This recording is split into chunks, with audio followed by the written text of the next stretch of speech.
최근 LH가 3기 신도시부터 토지를 매각하지 않고 임대하는 방안, 이거 추진한다는 소식 들어보셨어요? 네, 들어봤습니다.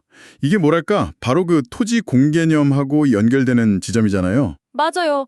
언뜻 보면 이게 공공성을 방어하는 좋은 방안처럼 들리기도 하는데, 근데 오늘 가져온 자료들을 보니까요, 이 방식이 이미 수백억 원대 보증금 미반환 사태를 당한 청년 안심주택의 구조적 위험을 그대로 안고 있다. 뭐 이런 경고가 있더라고요. 아, 네. 그 부분이죠. 핵심은 결국 토지는 공공이 소유하고 그 위에 지어진 건물의 운용은 민간이 맡는 구조. 바로 이 구조인데요. 네네. 이게 실제 청년 안심주택 사례에서 어떻게 문제를 일으켰는지, 그리고 이게 왜 앞으로 신도시 정책에 좀 중요한 시사점을 던지는지 이걸 살펴보는 게 중요할 것 같아요. 토지 공개념 자체의 이상이나 현실 적용 사이의 간극을 좀 들여다보는 거죠. 좋습니다. 그럼 먼저 LH가 추진하려는 그 새로운 공급 방식부터 좀 짚어보죠. 기존에는 LH가 땅을 개발해서 민간 건설사에 팔고 그 수익으로 뭐 다른 사업 적자 메우고 그랬잖아요. 네, 맞아요. 그 수익으로 이제 공공임대 적자 같은 걸 메웠죠. 그렇죠. 근데 새 방식은 어떻게 다른 건가요? 이번에는 국토부 지침에 따라서요. LH가 토지 소유권은 그냥 갖고 있는 거예요. 그리고 민간 건설사에는 사용권, 그 임대만 해주는 거죠. 아, 땅은 계속 LH 거고요. 네, 겉으로 보기엔 토지 소유를 통해 공공성을 확보하는 것처럼 보일 수 있는데 건물 운영에서 발생하는 이익이나 뭐 문제는 민간 영역에 남게 될 가능성이 있는 거죠. 그렇군요. 자료 보니까 일부 정당이나 정치인들, 뭐 민주당, 조국혁신당 이런 쪽에서 이 방식을 좀 긍정적으로 본다는 내용도 있네요. 네, 그런 동향도 언급되어 있습니다. 학계에서도 지지하는 분들이 있고요. 공공 땅 위에 민간 건물이 운영되는 구조. 여기서 문제가 생기면 이거 책임은 누가 지게 되는 걸까요? 아까 말씀하신 청년 안심주택 사례가 이건 좀 보여주는 것 같네요. 이름은 안심인데 현실은 근심주택이 되어버렸다. 이런 지적이 많던데요. 맞습니다. 취지는 참 좋았죠.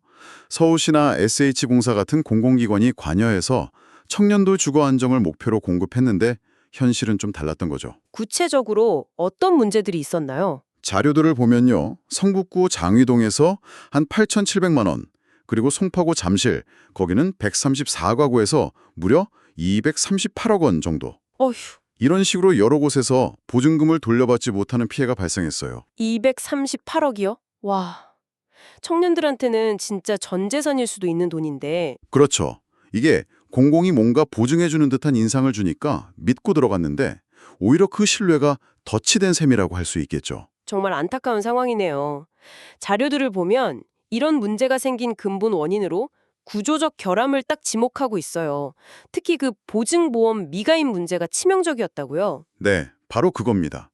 토지는 공공 소유, 건물은 민간 사업자 소유 또는 운영, 이른바 따로 국밥 구조가 문제의 핵심인데요. 따로 국밥 구조요? 네, 이 때문에 상당수 주택이 세입자 보증금을 보호할 최후의 보루잖아요. HUG 같은 보증보험.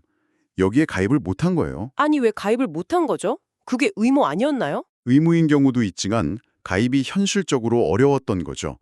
자료에 나온 이유들을 보면 첫째로 이 토지랑 건물 소유주가 분리된 구조 자체가 보험 가입을 까다롭게 만들거나 아예 불가능하게 한 경우가 있고요.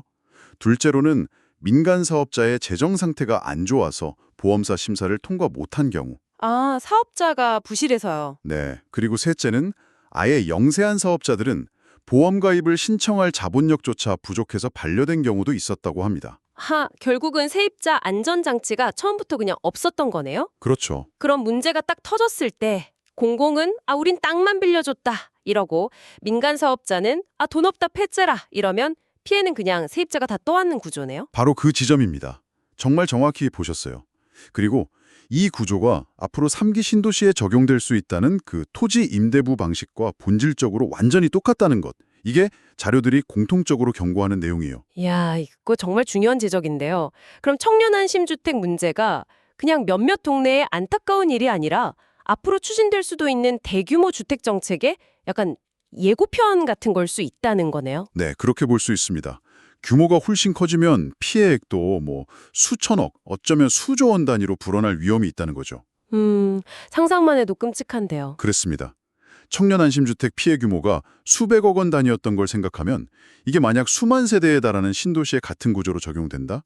그럼 발생할 수 있는 문제는 훨씬 심각할 수 있다는 겁니다. 개발 이익을 사회에 환수한다 이런 명분은 좋은데 그 뒤에는 책임 소재는 애매해지고 최종 위험은 세입자가 떠안는 모순적인 상황이 또 벌어질 수 있다는 거군요. 네, 그런 우려가 충분히 나올 수 있죠. 특히 아까 말씀드린 보험 가입이 구조적으로 어려운 이 문제를 해결하지 않으면 문제는 필연적으로 반복될 가능성이 높다고 봐야 합니다. 결국 이 청년 안심주택 사태는 토지 공개념을 기반으로 한 대규모 주택 공급 방식이 가질 수 있는 어떤 잠재적 위험성, 이걸 보여주는 강력한 경고등인 셈이네요. 맞습니다.